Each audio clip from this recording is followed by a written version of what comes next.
সবাই ভালো।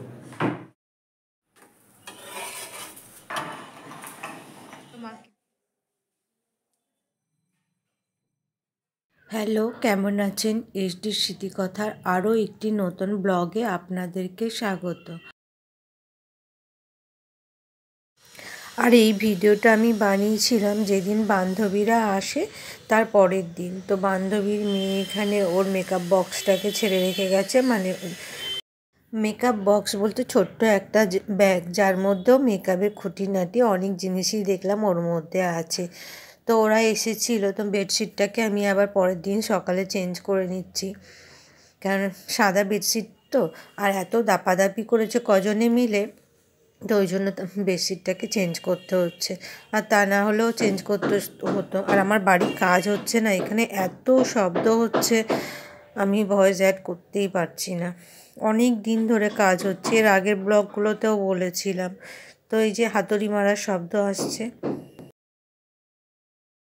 আর ও যে শুধু মেকআপ মানে বক্সটা ফেলে রেখে গেছে তা নয়, ওর একটা পঞ্চুও ফেলে রেখে গেছে এই ঠান্ডার সময়। তো কালকে গতকাল মেলায় এসেছিল, বই মেলাতে আমাকে ফোন করেছিল যাওয়ার জন্য, যদিও আমার বাড়ির কাছে, কিন্তু আমি একদিনও বই মেলায় যেতে পারলাম না। তো আজকেই হয়তো বই মেলার শেষ দিন, তো মনে করেছিলাম যাব। তো আজকে রাত্রে মানে ভোরের দিকে তো বৃষ্টি হয়েছিল, আবহাওয়াটাও ভালো না, আবার ছেলের মানে এক্সামও আছে, ওই জন্য ভাবছি যাব না। দেখি বিকালের দিকে যদি সময় পাই তাহলে একবার চেষ্টা করব। আর এই যে পিলো কভার, এর ড্রেসটাও চেঞ্জ করতে হবে, খুলেছি তো ভাবলাম একটু রোদ্দুরে দেবো, তারপরেই পিলো কভারটা পাঠাবো। আর কি সমস্যা দেখুন, মানে শব্দ হয়েই চলেছে, কিছু করার নেই, আমাকে এইভাবেই ভয়েস দিতে হচ্ছে। মানে এসি খুলতে এসছে, বাড়ির কাজ হচ্ছে, এসি খুলে এসি মেশিনটাকে আবার লাগাবে, তো ওটাই শব্দ হচ্ছে। এই যে গরম পড়ে যাচ্ছে, তো ও বললো যে খুলে শুধু রেখে দিয়ে যাবে, এসি লাগাবে না, মানে মেশিনটাকে লাগাবে না।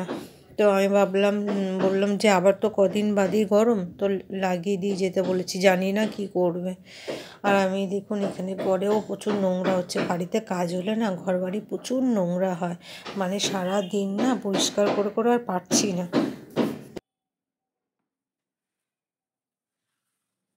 আর বেশি নোংরা হয় না আমার ছেলের জন্য, এত বাইরের জুতো পরে আবার উপরে চলে আসে, এতবার বারণ করি শোনে না, ভুলেই যায়। তো ওই জন্য না বাইরের নোংরাগুলো জুতোয় জুতোয় করে চলে আসে।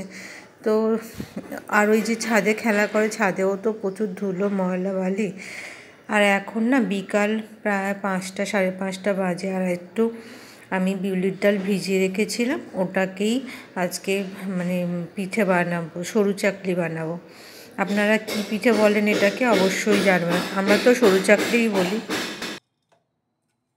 আর এই বছর আমার না ডালের পিঠে ছাড়া আর অন্য কোনো পিঠে বানানোই হয়নি।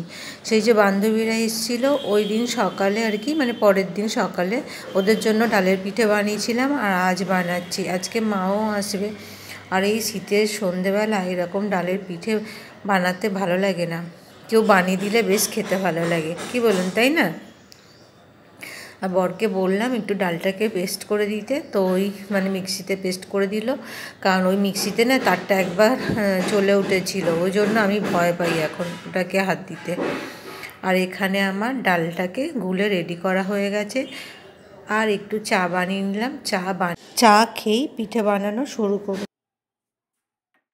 আর আমি এখানে পিঠে বানাতে চলে এসেছি, এই যে বাটি নিয়েছি আর একটা বেগুনের মোটা কেটে নিয়েছি, মাকে এইভাবেই মানে পিঠে বানাতে দিতাম। তো এই বেগুনের বোটাটাকে একটু তেলে ডুবিয়ে নিই, আর একটুখানি ননস্টিক প্যানের মধ্যে তেলটাকে দিয়ে নিলাম, তো ওটা তেল অল্পও লাগে আর অল্প তেলে হয়েও যায়। আর যেহেতু ননস্টিক প্যান বেশি তেলও লাগে না, অল্প তেল দিয়েই আর খুব সুন্দরভাবে উঠেও যায়।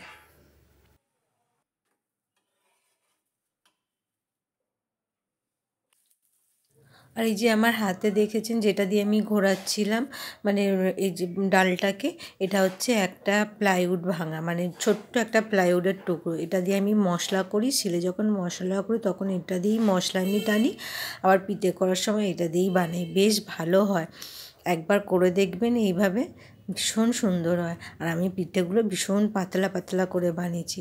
আর এখানে ছেলেকেও খেতে দিয়ে দিলাম, বললাম ও কিন্তু গুড় দিয়ে খাবে না বলছে। তো আমি বললাম আলু ভাজা দেবো, আলু ভাজা ছিল। তা বললো না, আর না খেয়ে বলছে মা বেশ ভালো হয়েছে।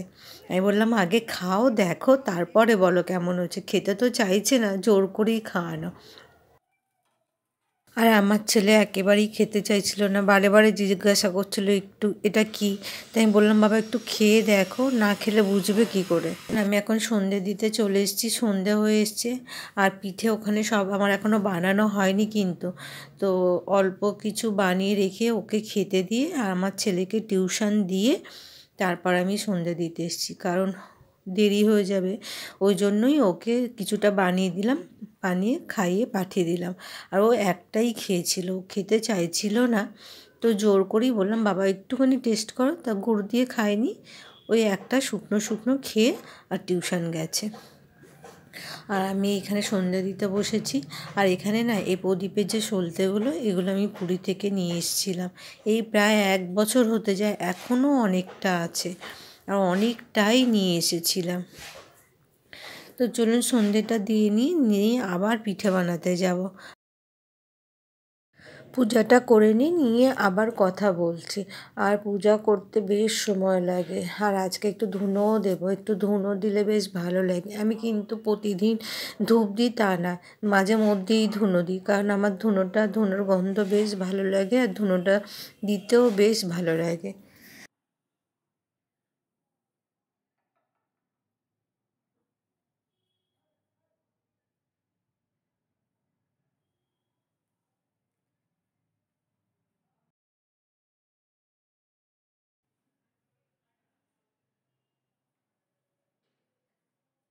আর আমি এত পরিমাণে ধুনো দিয়েছি না, মানে ঘরটা পুরো অন্ধকার হয়ে গেছে। জানি না ভালো বোঝা যাচ্ছে কি না ভিডিওটা, মানে ধুনোর ধোঁয়াতে পুরো অন্ধকার হয়ে গেছে চারিদিক।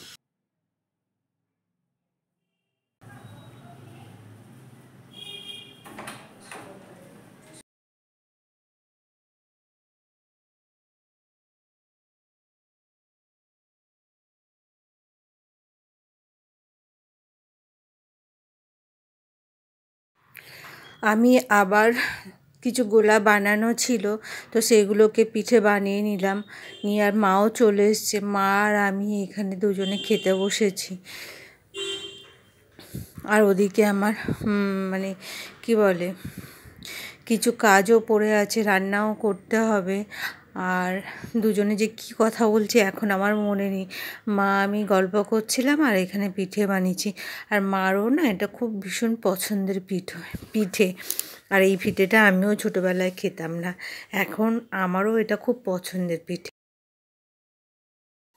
আর আমার মোবাইলে না কিছু সমস্যা হচ্ছে, অনেক ভিডিও বানিয়েছি কিন্তু আমি না বেশি ভিডিও এডিট করতে পারছি না, কারণ আমার মোবাইলে খুব ডিস্টার্ব করছে। আর এখানে আমি আর মা পিঠে খাচ্ছি, তার মাঝখানে একবার বলে রাখি প্লিজ ভিডিওটা ভালো লাগলে একটা লাইক দেবেন, অবশ্যই কমেন্ট করবেন, আর আমার চ্যানেলটাকে ভালো লাগলে সাবস্ক্রাইব করবেন। আর আমার বাবা না কোনো পিঠেই খেতেন না, কিন্তু এই পিঠেটা একমাত্র প্রচণ্ড খেতে ভালোবাসতেন। আর এই পিঠেটা খাওয়ার জন্যই বলতেন। আর এই যে ডালটাকে বলতেন যে একটু হালকাভাবে বাটতে, পুরো মিহি করে না বাটতে, কিছুটা ডাল যেন মুখে মানে খাওয়ার সময় গালের মধ্যে পড়ে। তো চলুন ভিডিওটা আজ এই পর্যন্ত, দেখা হবে আরও একটা নতুন ভিডিওতে। ভিডিওটা ভালো লাগলে প্লিজ একটা লাইক করবেন, আর আমার চ্যানেলটাকে যদি ভালো লাগে অবশ্যই সাবস্ক্রাইব করবেন। তো চলুন টাটা।